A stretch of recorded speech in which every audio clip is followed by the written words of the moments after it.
तो hello students, welcome to my channel unique lab of knowledge और मेरा नाम है उग्रसेन पुनिया। स्टूडेंट्स, आज हम जो लेसन पढ़ने वाले हैं ये लेसन है द ट्रिब्यूट। ट्रिब्यूट का अर्थ होता है श्रद्धांजलि और ये लेसन स्टूडेंट्स है कक्षा 10 का, जिसको हम आज पढ़ेंगे इस वीडियो के अंदर। तो चलिए हम लेसन का हिंदी ट्रांसलेशन शुरू करते हैं। उससे पहले मैं आपको बताना चाहूँगा कि इस लेसन के जो राइटर हैं दास बेनहूर, इन्होंने इस लेसन को लिखा है और उनका जो पूरा नाम है वो है जितेंद्र नारायण दास, जो कि अपने पेट नेम दास बेहनूर के नाम से अपने जो काव्य है, कविताएं हैं वो लिखा करते थे। इनका ज़्यादा योगदान है वो उड़िया भाषा के अंदर रहा है और बहुत ही अच्छे राइटर ये रहे हैं। तो इन्होंने ये लेसन लिखा है द ट्रिब्यूट, श्रद्धांजलि। स्टूडेंट्स, ये जो लेसन है वो हमारे समाज के काफ़ी करीब है। इस लेसन के अंदर हमें ये बताया गया है कि किस तरीके से भारत के अंदर जो संयुक्त परिवार की प्रथा हुआ करती थी वो किस तरीके से अब विखंडित हो रही है, टूट रही है। लोग हैं वो इतने ज़्यादा भावनात्मक लगाव एक दूसरे से अब नहीं रखते हैं। तो वो सारी चीज़ें हम इस लेसन के अंदर पढ़ेंगे। और इस लेसन का जो मुख्य पात्र है वो है बाबुली। और बाबुली को जब इस बात का पता चलता है कि उसका परिवार है, उसका बंटवारा हो रहा है, तो उसको बहुत ही ज़्यादा दुख होता है। तो चलिए हम लेसन को शुरू करते हैं और पढ़ते हैं इस कहानी के अंदर क्या होता है। As I reached my desk in the office, जब मैं अपने ऑफिस के अंदर अपनी डेस्क पर पहुंचा, माई आईज स्टॉप्ड, मेरी आंखें ठहर गई, ओवर ए लेटर, एक लेटर पर आकर मेरी आंखें रुक गई। बाबुली बता रहा है आपको, जो इस कहानी का मुख्य पात्र है, कि जब मैं अपने ऑफिस के अंदर अपनी टेबल पर पहुंचा तो वहां पे एक लेटर पड़ा था जिसे देखकर मेरी आंखें उस पर ठहर गई। It contained that familiar, content का अर्थ होता है अंदर होना, फेमिलियर मतलब परिचित, पटीट का अर्थ होता है छोटी लेकिन सुंदर हैंडराइटिंग। ये वही परिचित छोटी और सुंदर हैंडराइटिंग थी ऑफ माय एल्डर ब्रदर, मेरे बड़े भाई की। यानी जो पत्र था वो इसके बड़े भाई ने इसको लिखा था। After a very long time, काफी लंबे समय के बाद, he had written to me, उसने मुझे पत्र लिखा था। I shrank within for not writing letters home. Shrank का अर्थ होता है स्टूडेंट शर्मिंदगी महसूस करना। I shrank within for not writing letters home, मैं घर पर पत्र नहीं लिखता था, इस बात से मुझे शर्मिंदगी महसूस हुई। ऑल दीज डेज, आजकल, इन दिनों मैं घर पर पत्र नहीं लिखता था, इस बात से मुझे शर्म महसूस हुई।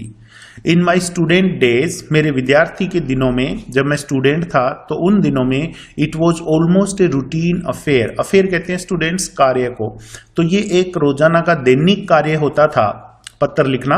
आई यूज टू गो होम, मैं घर भी जाया करता था, टू दे डिस्टेंट विलेज, उस दूर के गांव में।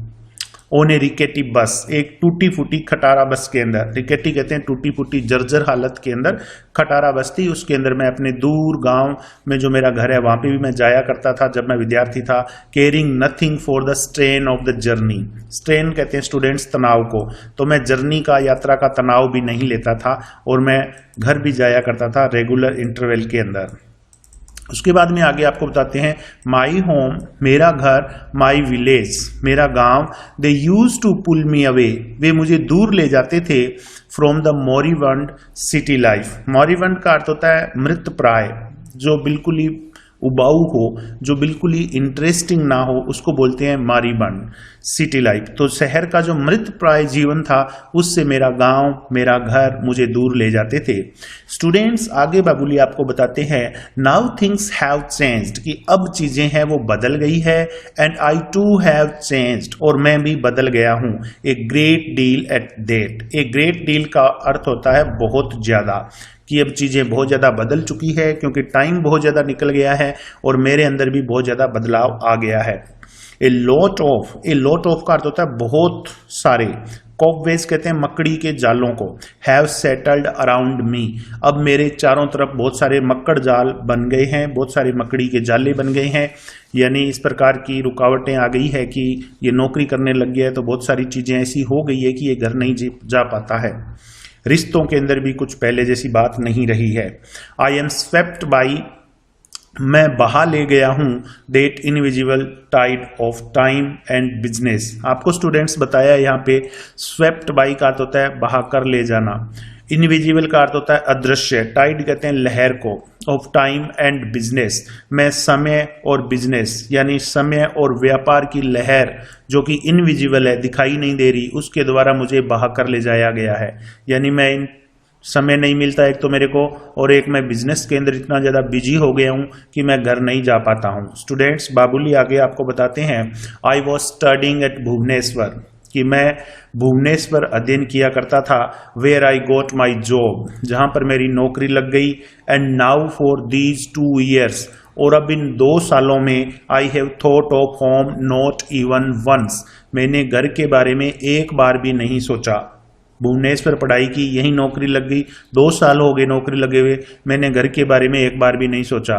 मैनी ए टाइम, बहुत बार, my mother has written letters, मेरी माँ मुझे पत्र लिखती है, कंप्लेनिंग, और वो शिकायत करती है, अबाउट माई नेग्लिजेंस, कि मैं अनदेखा करता हूँ। नेग्लिजेंस का अर्थ होता है अनदेखा करना, इन राइटिंग टू हर, कि उसे मैं पत्र नहीं लिखता, इस बात को मैं अनदेखा करता हूँ, तो इसकी शिकायत करते हुए माँ मुझे पत्र लिखती है। She has even reminded me, मुझे वो याद भी दिलाती है, of those pre marriage days, शादी के पहले के जो दिन थे, ऑफ माइन, मेरे शादी के पहले के जो दिन थे, उन दिनों के बारे में वो मुझे याद दिलाती है। प्री मैरिज डेज का अर्थ होता है शादी के पूर्व के जो दिन होते हैं, शादी होने से पहले के दिन। येट, फिर भी, I have never been able to break two strands of compulsion. Compulsion कहते हैं स्टूडेंट आत्म संतुष्टि को, और स्ट्रेंड्स कहते हैं विचार के जो अंश होते हैं उनको बोलते हैं। कॉम्पल्सेंसी का अर्थ होता है आत्म संतुष्टि।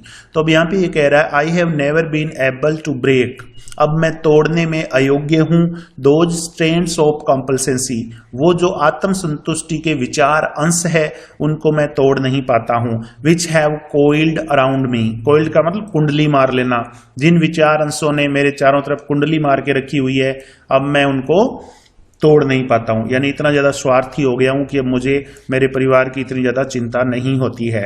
आई have kept quiet to prove that, मैं शांत रहता हूँ, टू प्रूव देट, ये साबित करने के लिए कि आई एम बिजी, कि मैं बिजी हूँ, एंड प्री ऑक्यूपाइड, और पहले से व्यस्त हूँ। प्री ऑक्यूपाइड मतलब पहले से ही बिजी हूँ, व्यस्त हूँ अपने काम के अंदर। Now see does not complain, अब वो कंप्लेन नहीं करती है, मेरी माँ कंप्लेन नहीं करती। प्रोबेबली, संभवतः, सी अंडरस्टैंड माई पोजिशन, अब वो मेरी पोजिशन को समझती है, इसलिए मेरी माँ ने भी अब शिकायत करना बंद कर दिया है। यूजुअली, प्रायः, my elder brother does not write to me, मेरा जो बड़ा भाई है वो मुझे नहीं लिखता है।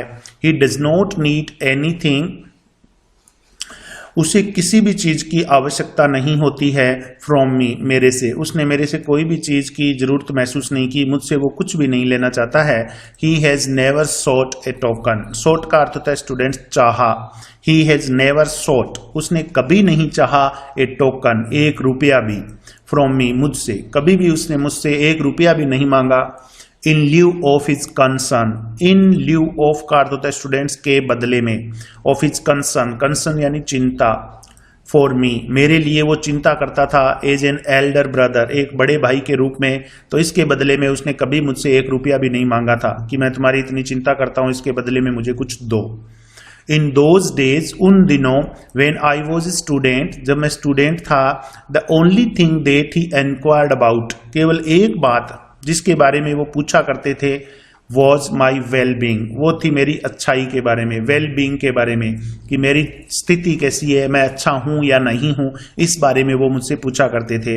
During my stay at home, और जब मैं घर पे रुकता था, he would catch fish for me, तो वो मेरे लिए मछली पकड़ कर लाते थे, फ्रॉम द पॉन्ड, तालाब से, बिहाइंड आवर हाउस, हमारे घर के पीछे एक तालाब था, उस तालाब से वो मेरे लिए मछलियां पकड़ के लाते थे। And would ask his wife, और अपनी पत्नी से कहते थे, to prepare a good dish, कि मैं एक अच्छी दावत बनाऊं, एक अच्छा भोजन बनाऊं, फॉर आई लव्ड फिश, क्योंकि मुझे मछलियां बहुत प्यारी थी, मछली खाना मुझे बहुत पसंद था, मुझे मछलियों से बहुत प्यार। When the catch was scanty, जब मछलियां कम मात्रा में पकड़ी जाती, स्केंटी का अर्थ होता है अल्प मात्रा में, जब वो ज्यादा मछलियां नहीं पकड़ पाते, the dish would be prepared, तो डिश बनाई जाती थी, एक्सक्लूसिवली फॉर मी, केवल मात्र मेरे लिए। He would say to his wife, वो अपनी वाइफ से कहते, you must make the dish, कि तुम्हें डिश बनानी है, एज डिलीशियस एज पॉसिबल, उतनी स्वादिष्ट जितनी संभव हो, यूजिंग मस्टर्ड पेस्ट, तुम इसमें सरसों का जो पेस्ट है, मस्टर्ड पेस्ट, उसका यूज करो, यानी सरसों का जो मसाला है उसका यूज करो फॉर बबुली, बबुली के लिए तुम्हें ये डिश बनानी है। इवन नाउ, आज भी, आगे आपको ये बता रहे हैं कि आज भी he is the same man, वो आज भी वैसे ही आदमी है, with the same tone of love, आज भी उनका जो लव है, प्यार है, वो वैसा ही है। एंड कंपेशन, कंपेशन कहते हैं हमदर्दी को, स्नेह को, आज भी उनकी जो हमदर्दी है मेरे प्रति और उनका जो प्यार है वो वैसा ही पड़ा है। नथिंग हैज चेंज्ड हिम, उनमें कुछ भी बदलाव नहीं हुआ है। हिज 7 चिल्ड्रन, उनके 7 बच्चे, फादर, मदर, पिताजी, माँ, केटल, मवेशी, फील्ड्स, खेत, हाउस होल्ड रिस्पॉन्सिबिलिटी, घर की जिम्मेदारियां। ही इज द सेम, वो वैसे ही हैं। माई एल्डर ब्रदर, मेरा बड़ा भाई, उनमें कुछ भी बदलाव नहीं हुआ है। I handle the letter carefully, handle का अर्थ होता है स्टूडेंट सावधानी से रखना, केयरफुली शब्द वैसे दिया ही है आगे, तो I handle the letter carefully, मैंने लेटर को सावधानी से रखा। He had asked me to come home, मेरे बड़े भाई ने मुझसे घर आने के लिए कहा था, और घर आने के लिए क्यों कहा था उसका भी आगे कारण बताया है। Some feud, feud कहते हैं स्टूडेंट्स, कोई विवाद होता है उसको बोलते हैं, कोई झगड़ा या विवाद होता है उसको बोलते हैं। Some feud had cropped up, crop up का अर्थ होता है उठ खड़ा होना यानी पैदा हो जाना, तो कोई विवाद हो गया था, कोई झगड़ा हो गया था। The two sister-in-law, sister in law कहते हैं भाभी को, दोनों भाभियां हैड क्वार्ड, लड़ पड़ी थी, यानी दोनों भाभियों के बीच में लड़ाई हो गई थी। ये 3 भाई थे, बाबुली तो जो आपको कहानी बता रहा है, और एक जो बड़ा भाई इसका था सबसे बड़ा, जिसके बारे में हमने पढ़ा, इसने बताया, और एक और था बीच वाला भाई। तो जो दोनों भाभियां थी इसकी, उनके अंदर लड़ाई हो गई थी आपस में। और पेडी फील्ड्स, हमारे धान के जो खेत थे, पेडी फील्ड्स। द कॉटेज, हमारा जो कॉटेज था, घर।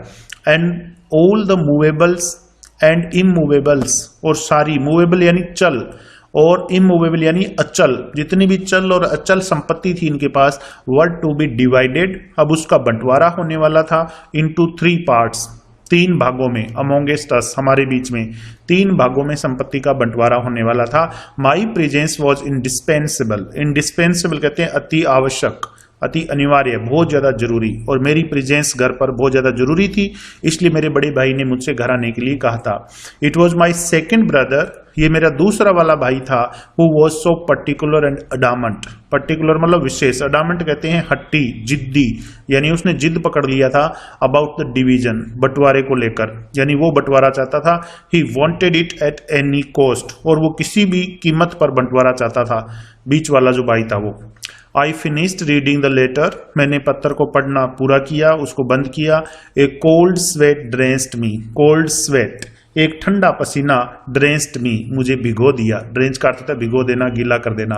ठंडा पसीना आ गया मेरे चेहरे पर। आई फेल्ट हेल्पलेस, मैंने असहाय महसूस किया, और फंड अनाथ महसूस किया, अपने आप को असहाय और अनाथ महसूस किया।